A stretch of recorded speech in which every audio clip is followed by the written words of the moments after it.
Hi friends, welcome back to our channel. నేను మీ శశిరేఖ. ఇక్కడ కనిపిస్తున్న ఈ బ్లౌజ్ని మన కస్టమర్ ఒక పిక్ పెట్టి ఇలానే కుట్టమన్నారు. సేమ్ అవుట్ఫిట్ అయితే ఇదేనండి, నేను కుట్టిందనమాట.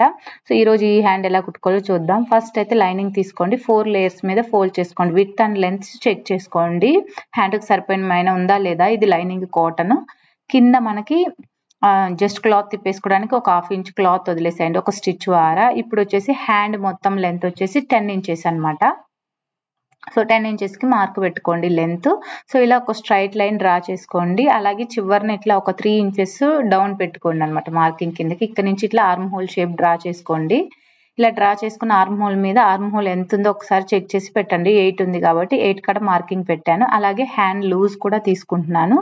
హ్యాండ్ లూజ్ వచ్చేసి 5 ఇంచెస్ ఉంది. సో ఈ రెండు మార్కింగ్ని ఇలా జాయిన్ చేసేను. ఎక్స్ట్రా ఒక 2 ఇంచెస్ ఖర్చుకి తీసుకున్నాను అనమాట. సో ఇప్పుడు దీన్ని మనం ఇలా కట్ చేసేసుకుందాం. సో ఎక్స్ట్రా ఉన్నది కూడా కట్ చేసి తీసేసుకోండి. సో ఇప్పుడు ఇక్కడ చిన్న చిన్న మార్క్స్ పెట్టుకోండి. తర్వాత కింద హ్యాండ్ నుంచి నాకు 3 ఇంచెస్ ఖర్చు వదిలేసాం కదా హ్యాండ్కి, దాన్ని కూడా వదిలేసి 3 ఇంచెస్ తీసుకోండి పైకి. అలాగే మిడిల్ నుంచి హ్యాండ్ ఇక్కడ 5 ఇంచెస్ తీసుకోండి మీరు.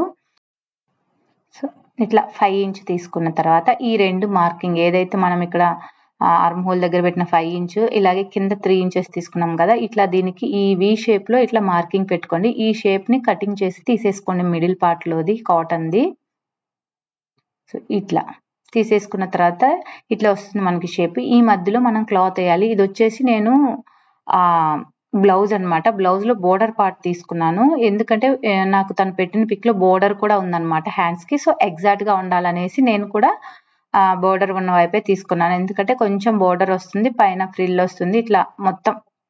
సో తను నచ్చినట్టే కుట్టాలి కాబట్టి నేను కూడా సేమ్ యాజ్ ఇట్ ఈస్ తీసుకొని కట్ చేసుకున్నాను ఇది వేసుకొని. అయితే ఇప్పుడు ఈ మధ్యలో డిజైన్ కోసం అనేసి నేను శారీలోంచి కట్ చెరుగులోంచి కొంత చించాను అనమాట. ఎందుకంటే మనకి శారీలోదే సేమ్ కావాలంటే శారీలోనే ఉంటుంది, బయట దొరకదు కాబట్టి. సో కొంత దాన్ని మనం చించుకోవాలి ఈ డిజైన్ కోసం అనేసి. మరి ఎక్కువ చించితే శారీ సరిపోదు కాబట్టి నేను చూపిస్తాను ఎంత చించుకోవాలో. సో ఫస్ట్ అయితే దీన్ని ఇట్లా మెయిన్ ఫ్యాబ్రిక్ మీద పెట్టి లైనింగ్ ని కింద వైపు ఒక స్టిచ్ వేయాలి. అలాగే ఏదైతే మనం డిజైన్ కట్ చేసామో ఆ డిజైన్ కూడా ఒక స్టిచ్ వేసుకోవాలి. ఈ మొత్తాన్ని మనం తిప్పేస్తాం అనమాట క్లాత్ ని ఆ లైనింగ్ లోపలికి, మెయిన్ ఫ్యాబ్రిక్ పైకి ఉండే విధంగా.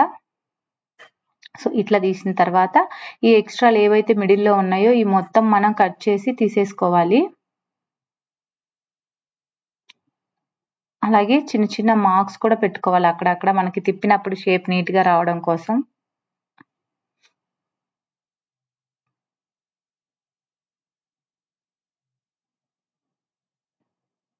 సో అలాగే నడుము దగ్గర కింద కూడా అదే హ్యాండ్ కి చివర వైపు కూడా ఇట్లా మనం మార్క్స్ పెట్టుకొని ఇప్పుడు దీన్ని మనం తిప్పేసుకోవాలి.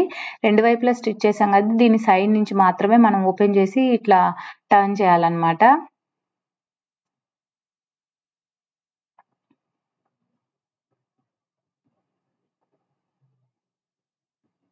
సో ఇట్లా నీట్ గా టర్న్ చేసుకుంటూ ఇక్కడ వేసుకునేటప్పుడు మాత్రం కొంచెం నీట్ గా ఎడ్జెస్ బయటికి లాగి వేయండి, ఎందుకంటే ముడుతుంటే షేప్ అవుట్ అవుతుంది లోపలికి క్లాత్ ముడుచుకొని ఉంటే. సో అందుకని మొత్తం ఇట్లా బయటికి అనుకుంటూ నీట్ గా ఎడ్జెస్ స్టిచ్ వేసుకోవాలి మనం. ఇక్కడ కావాలంటే ఇక్కడ హ్యాండ్స్ కానీ మనం సైజ్ కట్ చేసిన దగ్గర కూడా బకరం కూడా యూస్ చేసుకోవచ్చు, ఇంకా స్టిఫ్ గా ఉంటది. బట్ అయితే నాకు బకరం ఇక్కడ అవసరం లేదనిపించింది కాబట్టి నేను యూస్ చేయాల. మీకు ఒకవేళ మరీ జార్జెట్ గా ఉంది కావాలి అంటే మాత్రం బకరం కూడా యూస్ చేసుకోవచ్చు. సో ఇప్పుడు ఈ షేప్ కూడా నీట్ గా ఇట్లా పెట్టుకొని మనం ఒక స్టిచ్ వేసుకుందాం.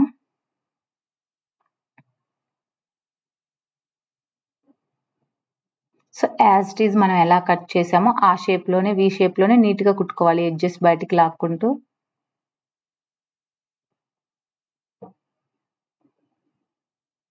సో ఇట్లా వచ్చింది కదా, ఇప్పుడు సైడ్ కూడా ఎడ్జెస్ నుంచి మొత్తం స్టిచెస్ వేసి క్లోజ్ చేసేసుకోవాలి రెండు సైడ్లు. సో ఇట్లా స్టిచ్ చేసినాక ఎక్స్ట్రా ఏదైతే మెయిన్ ఫ్యాబ్రిక్ ఉందో చుట్టూ అది మొత్తాన్ని మనం కట్ చేసి తీసేసుకుంటే ఇలా ఉంటుంది. ఇప్పుడు దీనికి మధ్యలో డిజైన్ కుట్టుకోవాలి మనం. నేను చెప్పాను కదా శారీలో చించుతామని. సో దాన్ని ఏంటంటే ఇట్లా చూడండి, ఒక 6 to 7 ఇంచెస్ విడ్త్ వరకు, అంటే మనం హోల్ ఎంత పెట్టుకున్నామో అంత అనమాట. 7 ఇంచెస్, ఒక ఖర్చు 8 ఇంచెస్ చించుకున్నాము. ఇక్కడ కావాలంటే ఇంకా చించుకుంటే ఎక్కువ ఫ్రిల్స్ వస్తాయి, బాగుంటది. కాకపోతే శారీ తగ్గిపోతుంది కాబట్టి మీడియం గా 2 హ్యాండ్స్ ఇవ్వాలి కాబట్టి ఆ పన్నా మీద ఒక 8-9 ఇంచెస్ చించాను అనమాట. ఫ్రిల్స్ కూడా దూరమే పెట్టుకుంటున్నాను, ఎందుకంటే క్లాత్ లేదు.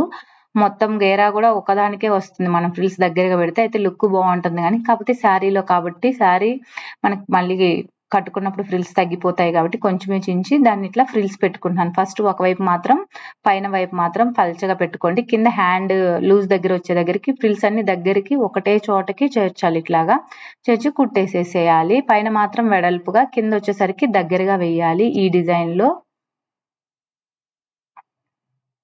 సో మీ దగ్గర నిజంగా ఎక్కువ క్లాత్ ఉందంటే మాత్రం ఫ్రిల్స్ పైన కూడా దగ్గరగా నీట్గా వేసుకొని చాలా బాగా వస్తుంది, ఇంకా లోపలికి ఎక్కువ క్లాత్ పెడితే. సో ఇక్కడ మాకు ఆప్షన్ లేదు కాబట్టి నేను వేయలేదు. సో దాన్ని ఇట్లా ప్లేస్ చేసేసి మళ్ళీ ఒక స్టిచ్ వేసుకోవాలి సైడ్. సో ఫస్ట్ గా కుట్టే వాళ్ళైతే ఏంటంటే కొంచెం పిన్స్ అవి పెట్టుకొని జాగ్రత్తగా వేసుకోండి, పక్కకు పోకుండా. అలవాటు ఉన్న వాళ్ళైతే మాత్రం ఇట్లా పెట్టేసుకొని ఒక స్టిచ్ వేసేసుకొని అటాచ్ చేసేసుకోండి.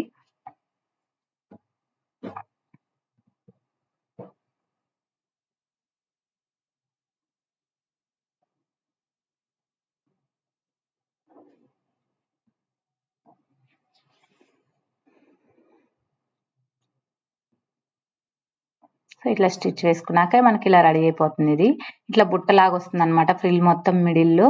సో ఒకసారి చూడండి, ఇట్లా వచ్చింది ఫైనల్ గా. దీన్ని మనం ఇప్పుడు బ్లౌజ్ కు మొత్తం అటాచ్ చేసి ఎలా వచ్చిందో నేను చూపిస్తాను.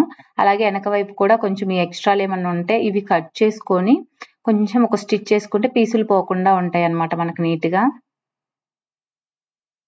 సో ఇట్లా కుట్టేసుకోవాలి. ఇలా మనకి 2 హ్యాండ్స్ రెడీ అయిపోయినాయండి.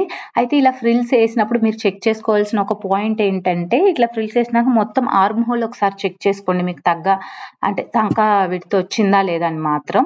సో ఇట్లా ఫైనల్ గా మనం జాయిన్ చేసినాక ఇలా వచ్చింది. ఇప్పుడు దీనికి ఒక చిన్న బటన్తో నేను కుట్టేస్తే మనకి ఇట్లా బ్లౌజ్ కి రెడీ అయిపోతుంది. ఐ హోప్ నాకైతే ఇది బాగా నచ్చింది. మీకు ఎలా అనిపించిందో నాకు కామెంట్ చేసి చెప్పండి.